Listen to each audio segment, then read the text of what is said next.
जब शमूएल बूढ़ा हुआ तब उसने अपने पुत्रों को इस्राएलियों पर न्यायी ठहराया।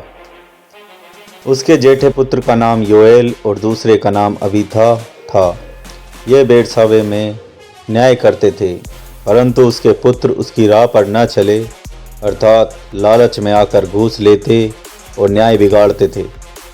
तब सब इस्राएली वृद्ध लोग इकट्ठे होकर रामा में शमूएल के पास जाकर उससे कहने लगे, सुन, तू तो अब बूढ़ा हो गया और तेरे पुत्र तेरी राह पर नहीं चलते।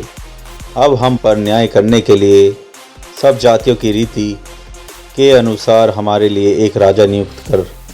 परंतु जो बात उन्होंने कही कि हम पर न्याय करने के लिए हमारे ऊपर राजा नियुक्त कर दे, यह बात शमूएल को बुरी लगी और शमूएल ने यहोवा से प्रार्थना की।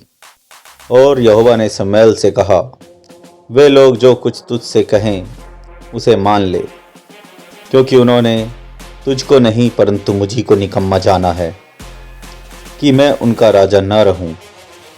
जैसे जैसे काम वे उस दिन से जब से मैं उन्हें मिस्र से निकाल लाया आज के दिन तक करते आए हैं कि मुझको त्याग कर पराए देवताओं की उपासना करते आए हैं, वैसे ही वे तुझ से भी करते हैं।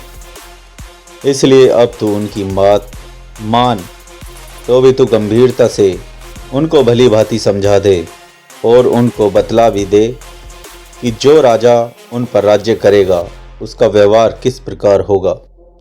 और शमूएल ने उन लोगों को जो उससे राजा चाहते थे यहोवा की सब बातें कह सुनाई। और उसने कहा, जो राजा तुम पर राज्य करेगा उसकी यह चाल होगी, अर्थात वह तुम्हारे पुत्रों को लेकर अपने रथों और घोड़ों के काम पर नौकर रखेगा और वे उसके रथों के आगे आगे दौड़ा करेंगे। फिर वह उनको 1000 और 50 के ऊपर प्रधान बनाएगा और कितनों से वह अपने हल जुतवाएगा और अपने खेत कटवाएगा और अपने लिए युद्ध के हथियार और रथों के साज बनवाएगा। फिर वह तुम्हारी बेटियों को लेकर उनसे सुगंध द्रव्य और रसोई और रोटियां बनवाएगा। फिर वह तुम्हारे खेतों और दाख और जलपाई की बारियों में से जो अच्छी से अच्छी होगी उन्हें ले लेकर अपने कर्मचारियों को देगा। फिर वह तुम्हारे बीज और दाख की बारियों का 10वां अंश ले लेकर अपने हाकिमों और कर्मचारियों को देगा।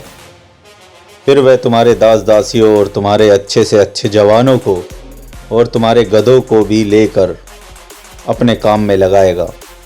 वह तुम्हारी भेड़ बकरियों का भी 10वां अंश लेगा, निदान तुम लोग उसके दास बन जाओगे।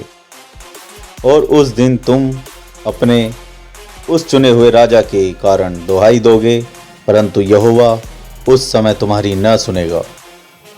तो भी उन लोगों ने शमूएल की बात न सुनी और कहने लगे, नहीं, हम निश्चय अपने लिए राजा चाहते हैं, जिससे हम भी और सब जातियों के समान हो जाएं, और हमारा राजा हमारा न्याय करे और हमारे आगे आगे चलकर हमारी ओर से युद्ध किया करे। लोगों की बातें सुनकर शमूएल ने यहोवा के कानों तक पहुंचाया। यहोवा ने शमूएल से कहा, उनकी बात मानकर उनके लिए राजा ठहरा दे। तब शमूएल ने इस्राएलियों मनुष्यों से कहा, तुम अब अपने अपने नगर को चले जाओ।